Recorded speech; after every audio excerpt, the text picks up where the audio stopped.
Hello everyone, welcome or welcome back to my channel. My name is Hannah if you're new here, and today I'm talking about The Everlasting by Alix E. Harrow, which to me was the perfect romantasy. I absolutely adored this book and I'm excited to talk to you guys about it today. The Everlasting is a 2025 new release. It came out towards the end of the year and I finally got my hands on the audiobook. I adored the audiobook. It has multiple narrators. So this is at its core a fantasy story about a lady knight. There's a sci-fi time travel element to this, and we also have a tragic romance. But it is a romance with a capital R because there is a happily ever after. I don't think that's a spoiler. I think labeling romance as romance is important when it is so. So it does have a happily ever after, even though there's a lot of yearning and push and pull in this story. The story is written mostly from our main, one of our main love interests, Owen Mallory. He is a scholar. He is writing directly to the reader, but by using, you, but he is addressing a specific person, Una. And Una Everlasting is the knight. He is in love with a figure of his country's past that he's kind of been obsessed with since he was a child, and he has the opportunity to go back in time to ensure she completes her quest that she's supposed to, because this lore of this country is so deeply embedded in their culture that it needs to come to pass the way that the legend is told for their country to prosper. And in Owen's timeline, there is a war going on and they need her patriotism, I guess, to keep the country bolstered. The problem here is Owen is a little bit in love with Una, and so will he, go down history's path and, help her ultimately die on her final quest, or will he save her? I was surprised with these two characters. We do flip-flop perspective, so we do get Una writing to Owen from time to time, but I was surprised at how much characterization was in this barely 300-page book. This is a quick read, but yet there was a lot packed in here in terms of characterization and character development. There are queer side characters.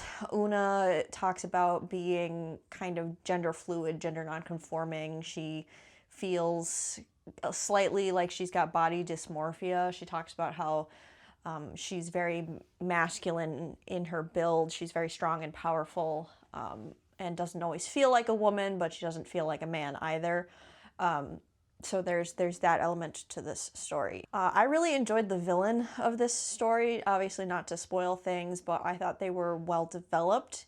They were a great villain to hate, love to hate, but when we ultimately learn about this villain's backstory, it kind of broke my heart all over again in this story. And having a villain with a tragic backstory, seems maybe trite, but I really bought this one and I thought it was well developed and believable. So I've already talked about the writing of the book, how it's written in second person to you, but you being Una, and vice versa when we switch perspectives.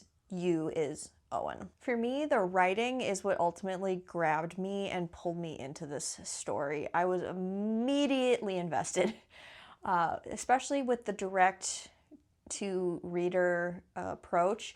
I felt very in this story. It was almost as if I was there with the characters. Also, the writing in this is beautiful. I wouldn't say it's purple prosy, but it does have a literary flair to it. There were quotable lines in here that I just thought were beautiful and really enhanced the romance at the core of the story, which is, this deep yearning through time and space of these two characters. Everything is pulling them apart.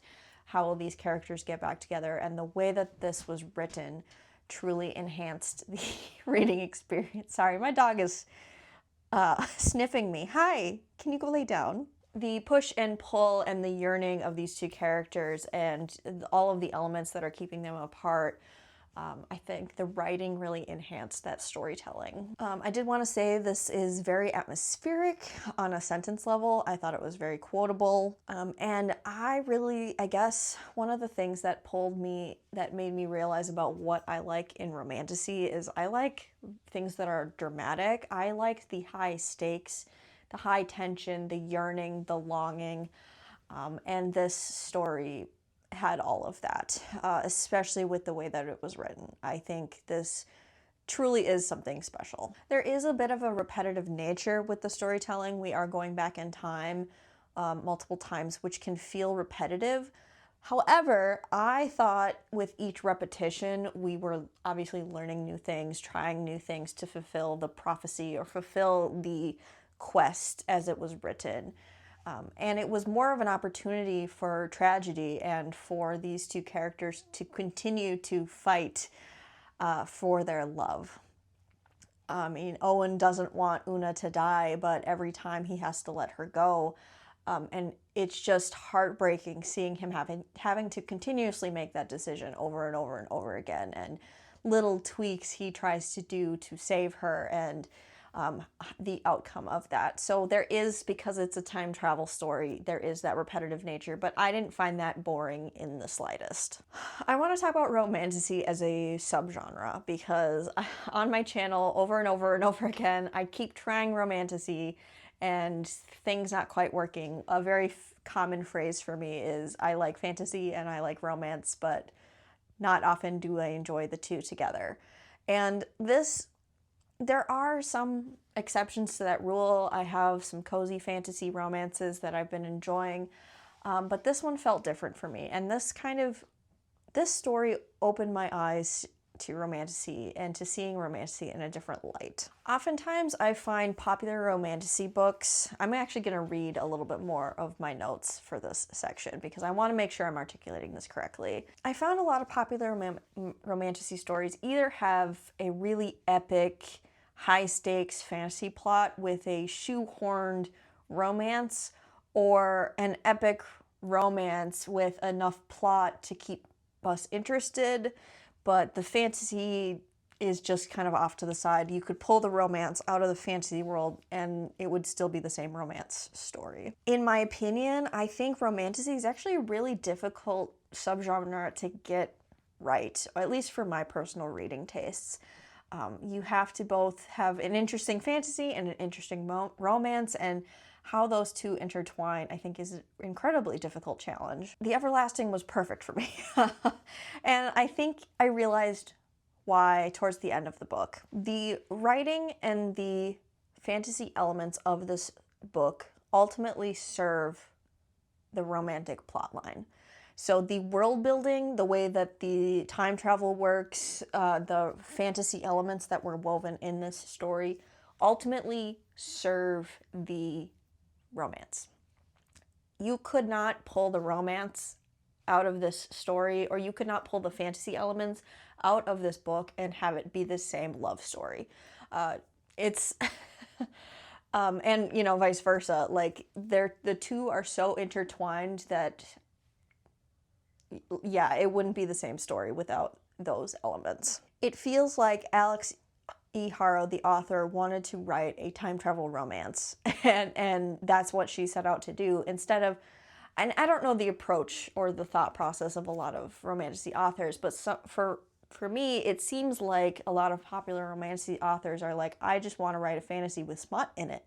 And don't get me wrong, this book has smut in it too, and I enjoy that in my romance stories, but it seems like if you go in from a craft perspective, trying to craft a story within a fantasy world with smut in it, it just feels a little hollow and shallow to me. At least I haven't come across many instances where it's just worked for me. I will keep trying to read Romantasy going forward. It's a super popular subgenre, and there have been some even popular Romantasies that I've really enjoyed in the past. It's just, it's not going to be my go-to genre.